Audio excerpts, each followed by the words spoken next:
answered. And Jeff, thank you very much for this incredible piece of work. It's just, it's my, where is this? Yeah, this is the book.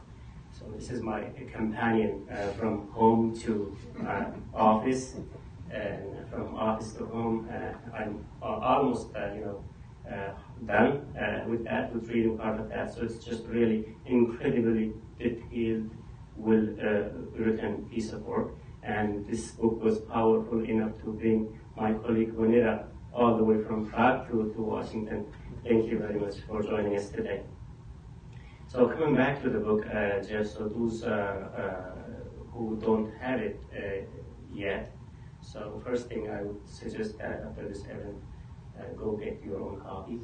It's just, we know Anna Applebaum's book, Gulag, very famous. So this book will tell you what Gulag or Gulag-like situation mean for small countries, small villages like Shekar in the Kyrgyzstan as well. It's really an incredible book.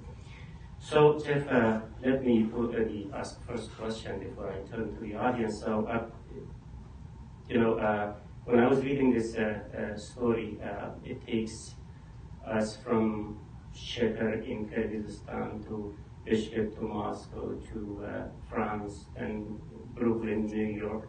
So it's just even the logistics involved in researching this incredible book just kind of head spins. So tell us a little bit about the logistics of this. Well, that's fun. I like traveling, and it got me some good places.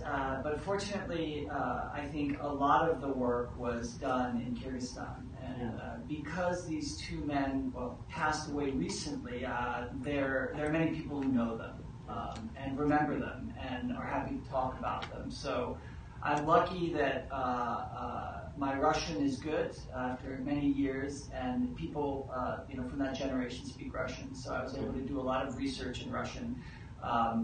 And I went to Prague, had a great trip in Prague, and did some great research and interviews there. I was in Zurich, Switzerland with Айтматов's first European agent. I was in New York for Columbia University Archives at Altai's apartment. I was doing research at the Library of Congress. God bless the Library of Congress. I'm telling you, it is a manifestation of our democracy, and let's keep that going. And I also was able to do research virtually with the Hoover Archives, Radio Liberty, Hoover Archives. And so I traveled to a couple of countries and had great researchers on the ground in Kyrgyzstan when I wasn't living there, who were able to take Kyrgyz articles, translate them to Russian. So things kind of came together, and some great files that Vanera had from all her work, actually a letter that I have and I cherish that basically was after the two men met for the first time in 1975 in New York, kind of a neat story that you may have read, Mohammed, in the book, when the Apollo-Soyuz hookup is happening. Yeah.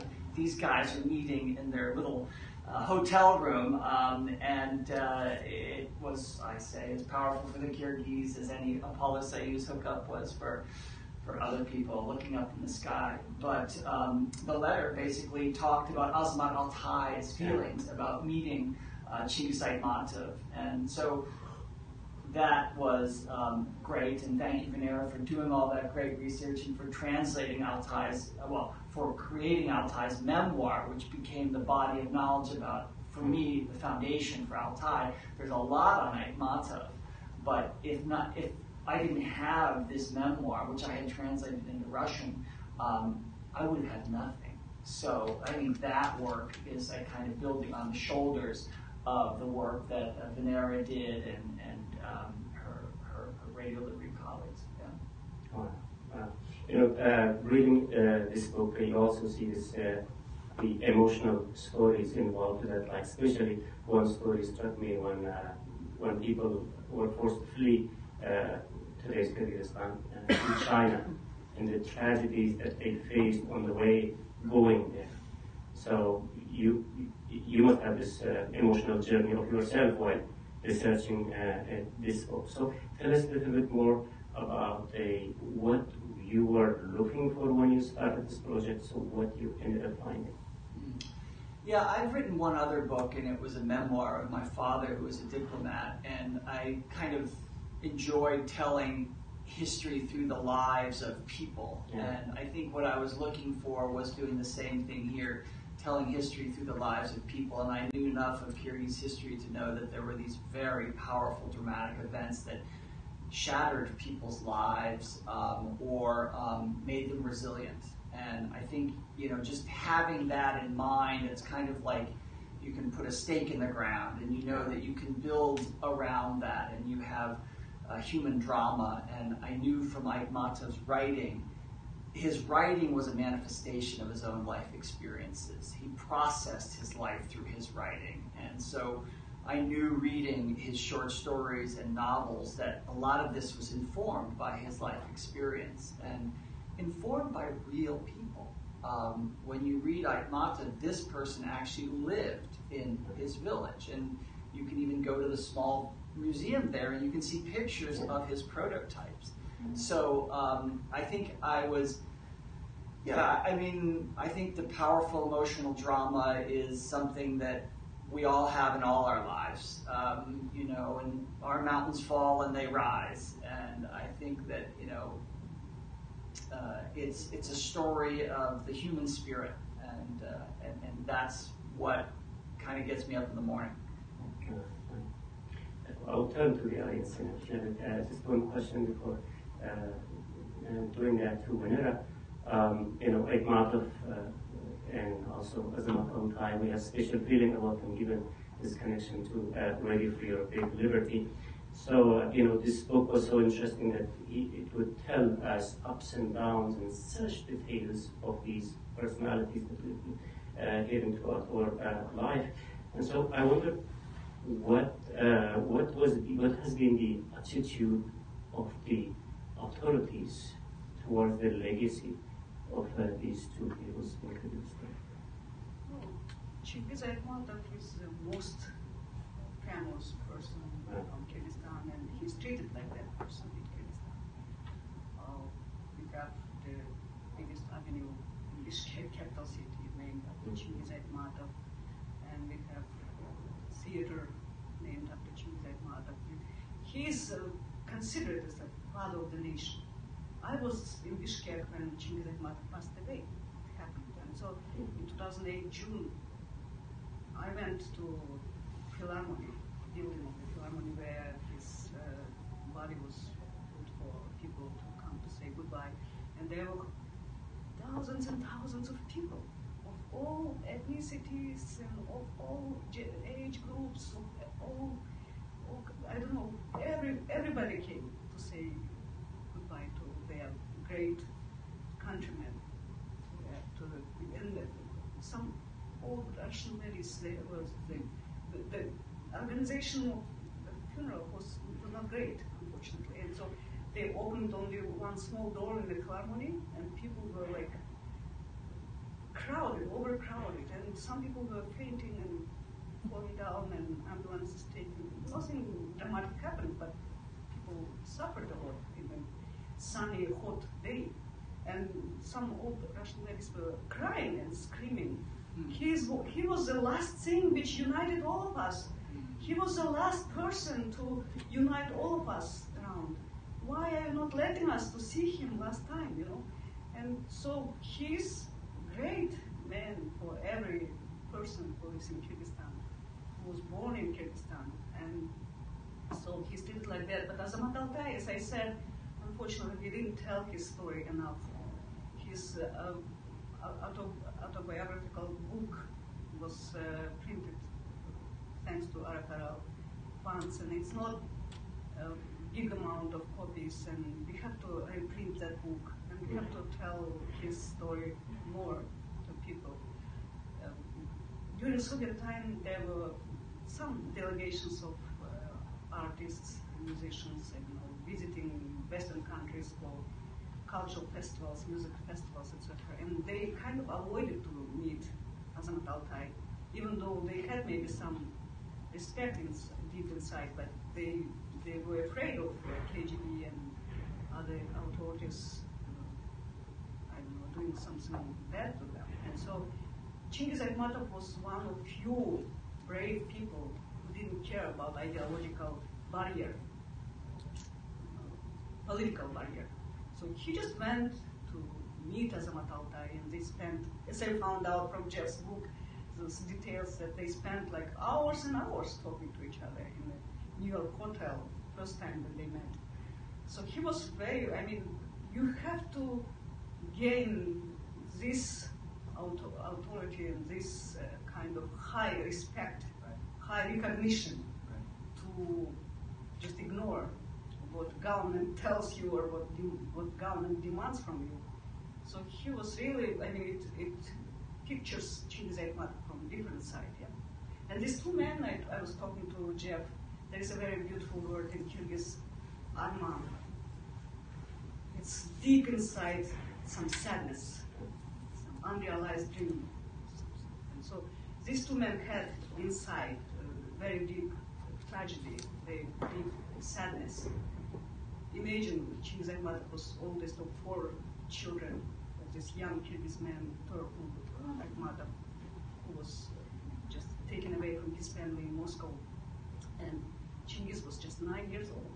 And when you first time experience some big loss in your life, you lose somebody, it strikes you even when you are adult, but he was 9-year-old child. And he experienced such a big tragedy in his life. And Azamat Altai was only son. And he was tied to his father and his family and his homeland. He couldn't go there for 55 years. So it's big tragedy stories of 20th century. Wow. So this is time to turn to audience, but I will give you just a second to think about your questions, to repeat some of your or hashtagging here. So audience who are watching us online, you can also join us in the discussion by sending questions using hashtag Kyrgyzstan Heroes on Twitter. So where the mic goes first? Okay, here. Hi, I guess it's a question for Benita. Are younger people in Kyrgyzstan in high schools and universities reading Chыңgız Айтматов's books? And what is your sense about how his legacy and is continuing through the generations? And do you think the story of Azamat Altai will also start to be taught or talked about more in the future? Yeah, there are kind of some, not restrictions, but some restraint in what stories to tell openly, to discuss openly still in Kyrgyzstan, unfortunately. I don't think they are kind of receiving anybody, nobody is receiving any instructions about what stories to tell in Kyrgyzstan from Moscow, let's say, for example, or from Washington. Nobody is telling. So there are some just historical kind of barriers still exist.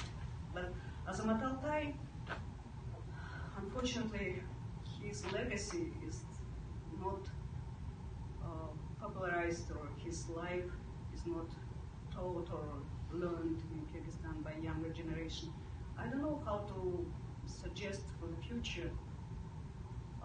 We have to, Jeff's book is the first contribution to that work, and I hope we will continue doing that, telling his story. Whatever circumstances they found themselves, today there are millions of Kyrgyz people living and working in different countries in different capacity, and nobody considers them as an enemy of people or something. And we, Kyrgyz journalists working for Americalyk's Kyrgyz service, nobody tells us, fortunately, that we are betrayers or something. So we have to find ways to tell his story, tell how much he contributed, how much he fought for freedom of people. At least at journalism faculties, at universities, hopefully, we have to write. Somebody should write. Jeff wrote in English, it's not enough. We have to now translate his book into Kyrgyz, and we have to write more stories in Kyrgyz and Russian.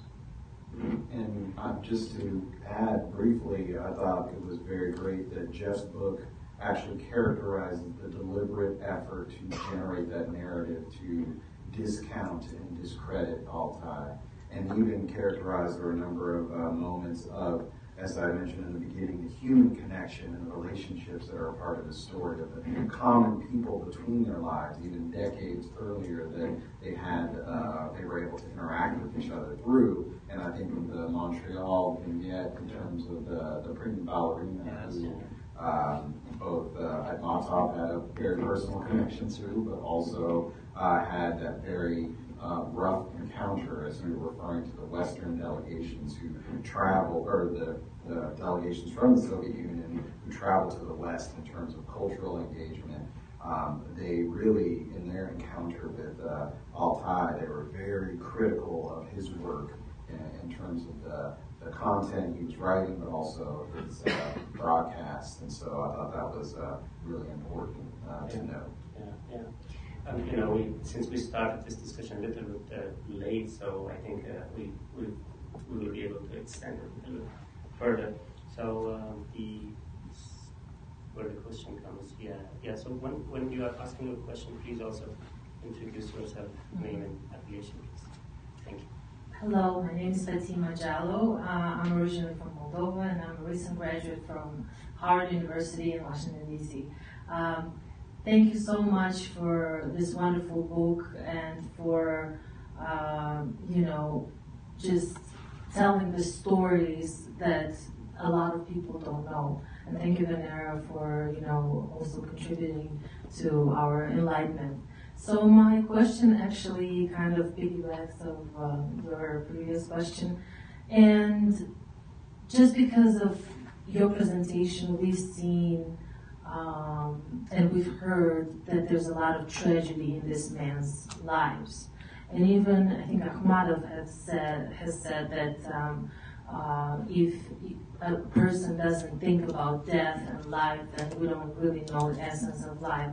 So kind of thinking about this and knowing the current situation of Kyrgyz people, Kyrgyzstan, and their influence, Russia's influence on them,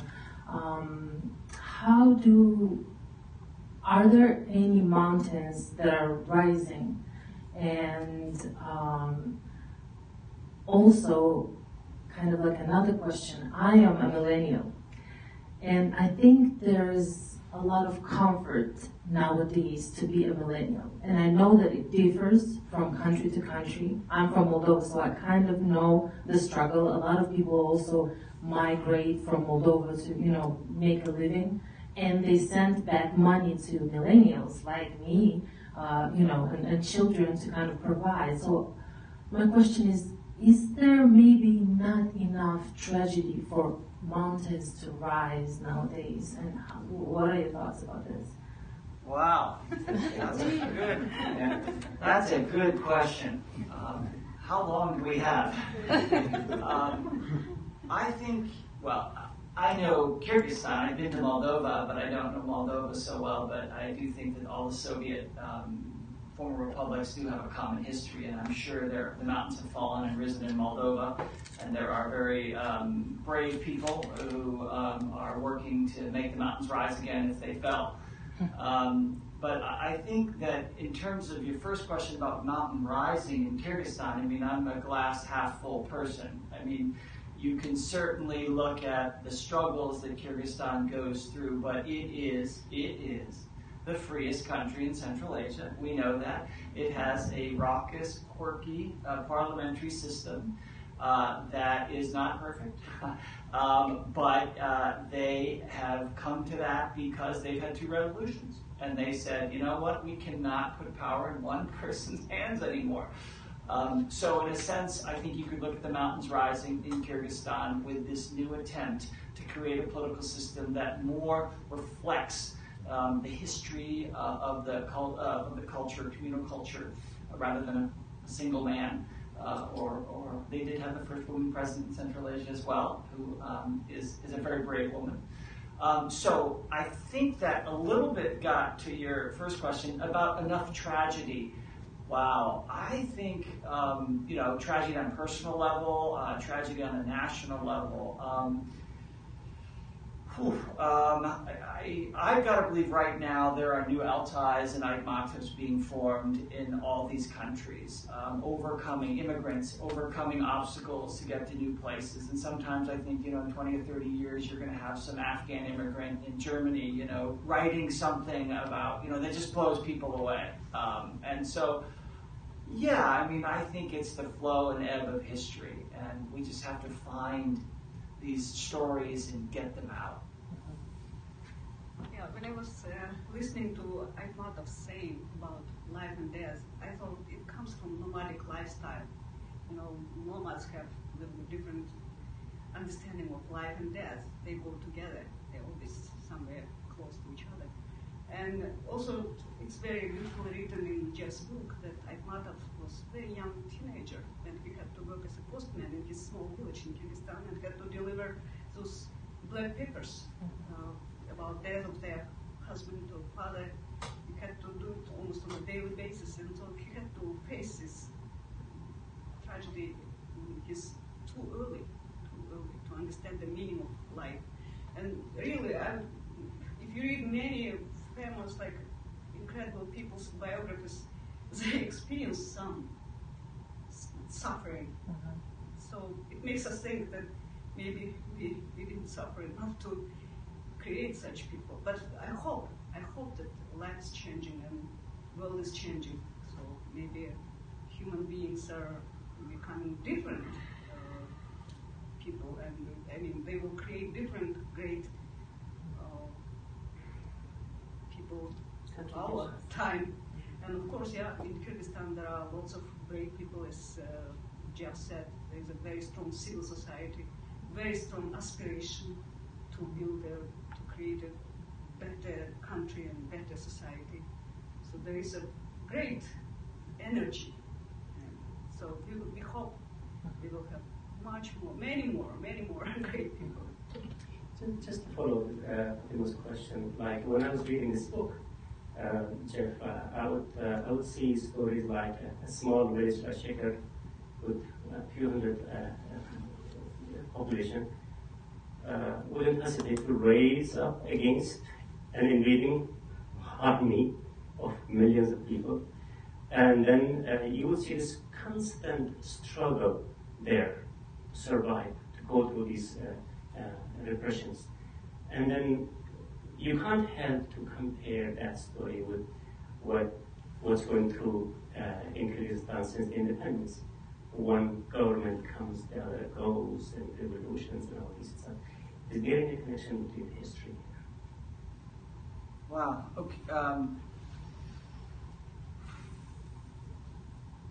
I guess if, Mohammed, you're trying to sort of make a parallel, I'm not quite sure how I understand the question, sort of shaker and resisting power, and then the independence period. Yeah, can you? The struggle I was trying to draw your attention here. The struggle during the Soviet time or before against invading powers there. So regardless of their size and everything, they wouldn't hesitate to fight back against them when they see it needed. And then after the independence, you see this struggle continues. This feeling of talking about what they feel is not right. I was just trying, I couldn't help to compare these two similarities here. So what the connection do you see if there is any?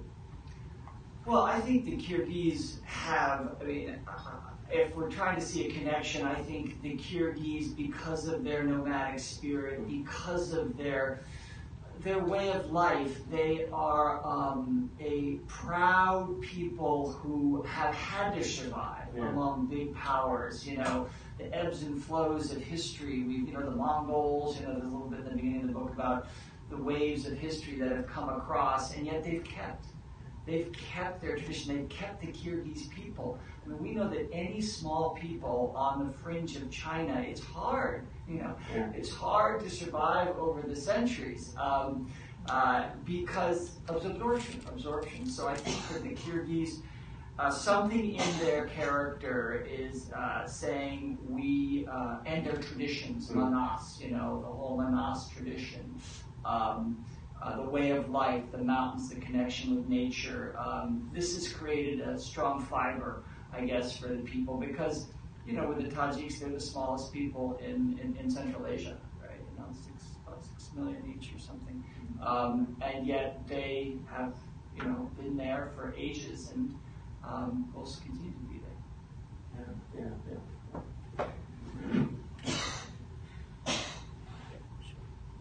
Hi, Andrew Rocklegeni from National Endowment for Democracy.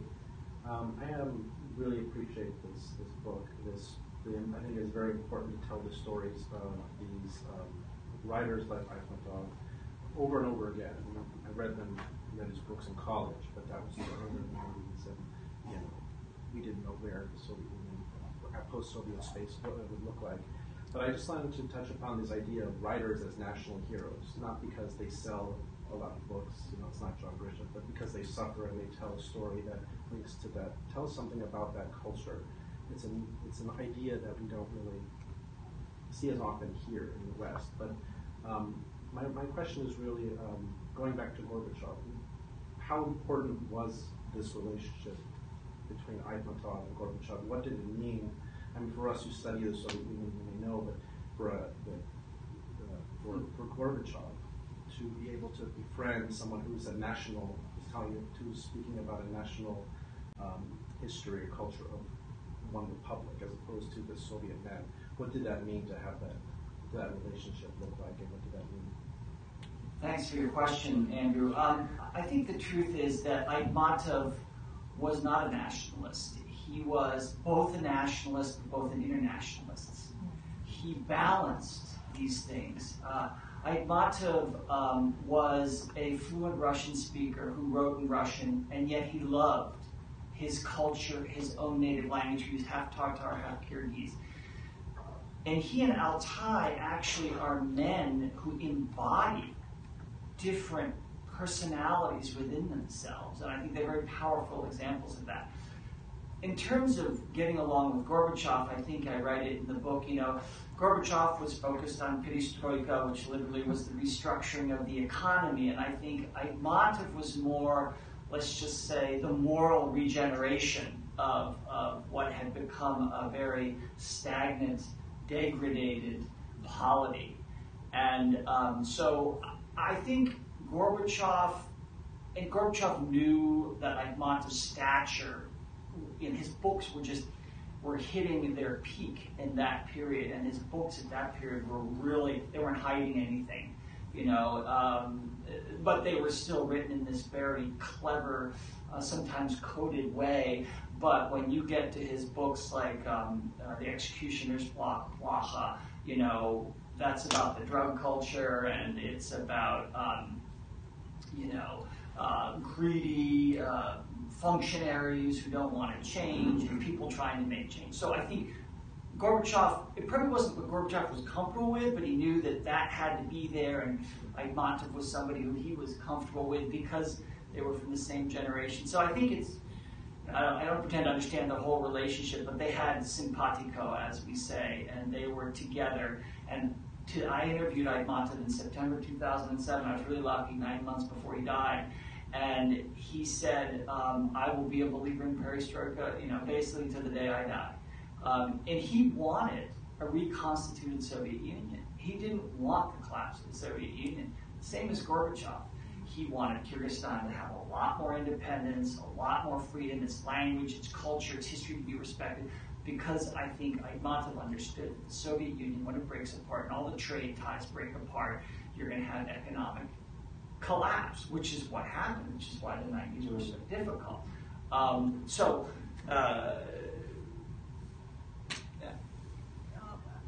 think at that time, those years, very end of the Soviet Union, Moscow was facing all kind of battle and struggle from national countries and small ethnic groups, etc., who realized they could gain freedom and independence, and they wanted more freedom for their languages, history, etc. So Айтматов was very well respected person in the whole Soviet Union, and he was like a bridge. He could deliver the aspiration and the desire from these ethnic groups, republics of Soviet Union, to Moscow, and Gorbachev could listen to him, and they could make some right decisions at that time for these republics, and he was kind of a bridge between Moscow and these republics for Gorbachev. As a point of housekeeping, I wanted to indicate we're still monitoring online to see, for those who want to join the conversation, this is your last chance to offer a question or a thought or a comment reflecting on the importance of both of the stories here today. Once again, that hashtag is Kyrgyzstan Heroes. Yeah.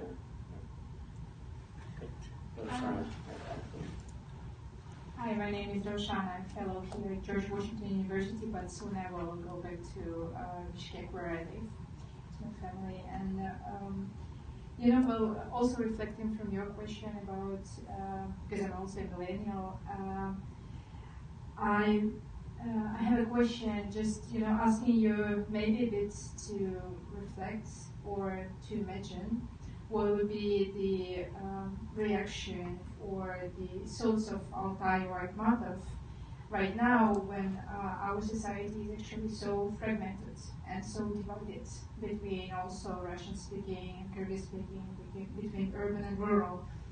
When we have just recently a terrible story of a young man being killed by the villagers just because he dated the girl from the other village. What would be the kind of reactions? And because I feel a bit now, I feel this loss of these great thinkers and intellectuals, because they had this, they were like moral authorities, right? Especially Айтматов. I know more about Айтматov, of course.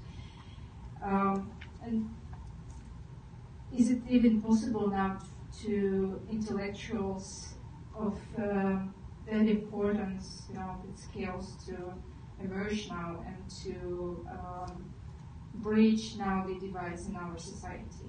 Maybe, sorry for the touchy. I don't want to speak for Айтматov and Altai, but I think the challenge is your challenge. It's as a young Kyrgyz, and it's difficult. But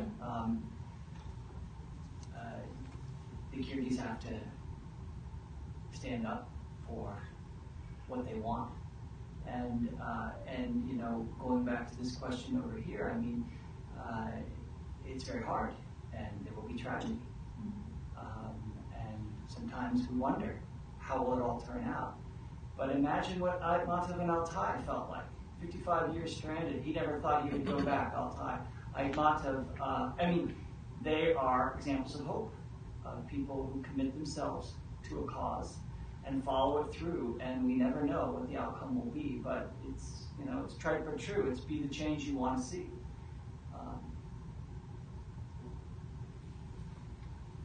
There is whatever we say about Айтматов, he was product of Soviet system, Soviet culture, and there was system in Soviet Union which kind of raised those talents, and created some conditions for them to. They took Айтматов to Moscow to study at the Literature Institute, famous one.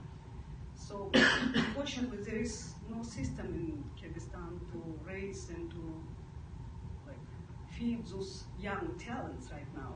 And we hope they will grow somehow. As I say, when I see very talented musicians these days in Kyrgyzstan, or very talented young writers or poets, I say, you're like these flowers in very dry mountain, and sometimes you see, despite of all weather conditions, so there is no water, no nothing, some very beautiful flowers are growing, and so we hope we will find them. There is a big need, big hunger for such people in Kyrgyzstan to tell, to be example, to be role model. So we hope we will have it. Okay. Sure, yeah. Oh, here, yeah. Oh, please. Here. Where's Nelson? Oh, okay. This question is for Jeffrey, and I'm sure that after each great project, you learn a lot for yourself. And writing about these great personalities, is there anything that they have done that you thought should have been done differently? That's a good question.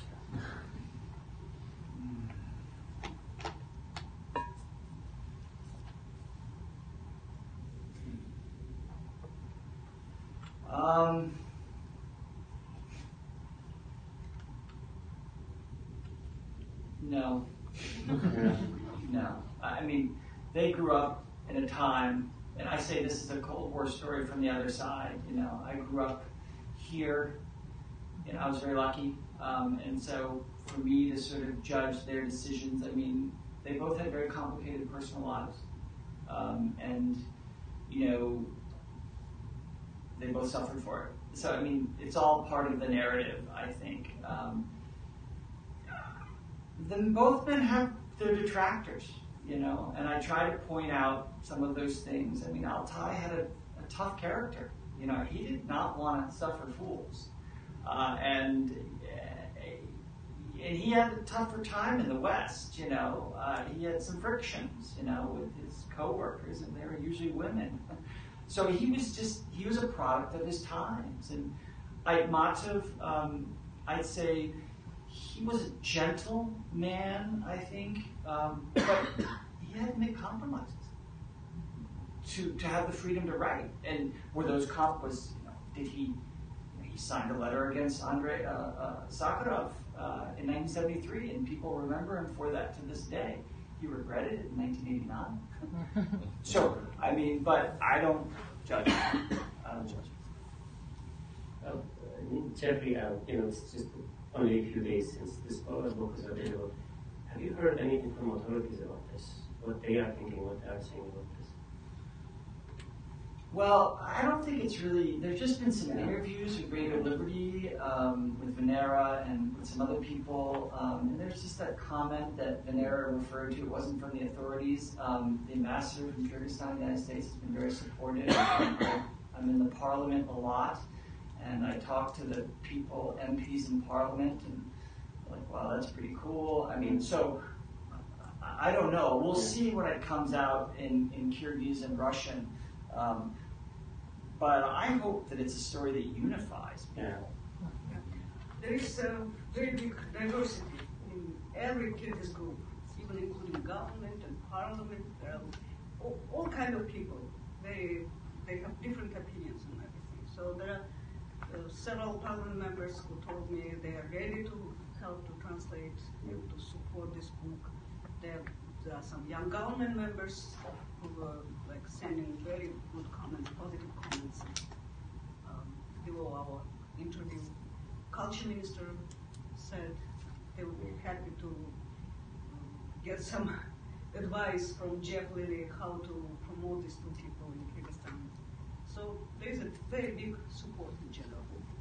And just to add one thing, I work in the tourism sector right now, trying to help government, parliament, and business promote Kyrgyzstan as a tourism destination. Kyrgyzstan is jaw-dropping beautiful, and I think people are united around the idea that Айтматов should be the brand. I mean, I talk about Dostoevsky's St. Petersburg, Dickens' London, Айтматов's Kyrgyzstan. I mean, and the more his stuff can get out, the more people can come to Kyrgyzstan, enjoy the hospitality, and I think that's a pretty unifying thing. I mean, tourism is a great industry that spreads kind of the wealth around down, and so in a way, I think it's exciting to think about actually building on his legacy.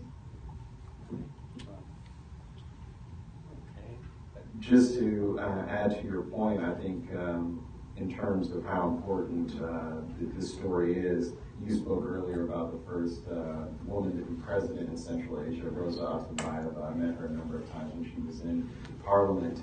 And she, of course, had a testimonial about this particular book. She noted, it's impossible to understand today's Central Asia without knowing Kyrgyzstan, and impossible to understand Kyrgyzstan without reading this book. I think, as you were saying, how important it was to tell the story between both sides of the Cold War and have this dialogue where you can see their narratives side by side with each other during certain periods of time, and how they, over decades through their work, were able to communicate with each other and continue to tell the story, maintain the history and integrity of the people of Kyrgyzstan. This has been a really important aspect of this conversation.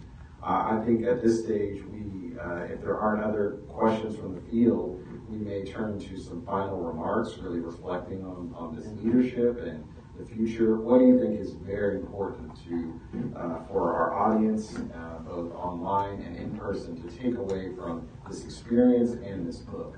And maybe we'll start with the book with Jeffrey. Thank you very much, Alex. As I said, going back to the beginning, we're going to do a crowdfunding campaign, and I think this crowdfunding campaign in its way is very democratic, and I think the crowdfunding campaign is a way to try to reach out to Kyrgyz who have come outside their country and have done better. And we hear there's so many Kyrgyz cab drivers in Chicago or whatever, and if we can get Kyrgyz, or 30,000 Kyrgyz in the U.S., throughout Europe, to contribute $20 to this crowdfunding campaign, we think we can publish the Kyrgyz and Russian versions, get them translated and published for not $5. And so that would then allow for, I think, people who are overseas, who are like Azamат Altai, right? But as Manera said, who are accepted and who have created new lives for themselves, to give back to their country. And I think I just want to leave with that. We're working with a great organization in Bishkek called the Academy of Civic Education, which is doing it for free. I said I want this to be just something that the Kyrgyz can have, and I don't have any stake in it. And they said, yep, that's what we want too. So we had this sort of idea to take this idea forward and use a grassroots initiative. And I think there would be a great way to just send this out. And I guess that's what I'd leave with is support the crowdfunding campaign. We'll try to get the address around. It should be coming on, and what better way for Kyrgyz around the world to be unified, kind of in the same way that Azamat Altai and Chыңgыз Айтматов were unified in a far different time. We just have to tell more stories about our Soviet time, untold stories, and we must translate Jeff's book into Kyrgyz and Russian maybe. And so we have to all learn from tragedies of those people of the 20th century. Otherwise we will not. Otherwise we will repeat mistakes. Right. Any final remarks, Mohammed? Thank you. It has been really a great honor to be with you, Jeffrey, Alex. Thank you very much for this event. Great. And as we noted, and I think our panelists aptly stated, these stories are bigger than Kyrgyzstan. It's about the post-Soviet space and the need to retain the history and tell some of those stories, as you had so rightly noted. So we hope that this conversation encourages more research, thorough research like Jeffrey did over more than 10 years to make this book happen. We hope that it encourages more conversations like this that allow us to reflect on our history, to think about how we move forward. And we hope to, for those who watched online, to continue the conversation with the same hashtag, Kyrgyzstan Heroes, even after this event, to start to, as we said, change the narrative around Azamat Altai and his contribution, particularly to this moment in history, but also continue to memorialize the tremendous work of Chыңgыз Айтматов. So with that, thank you so much for joining us for our conversation today. Let's give our panelists a round of applause.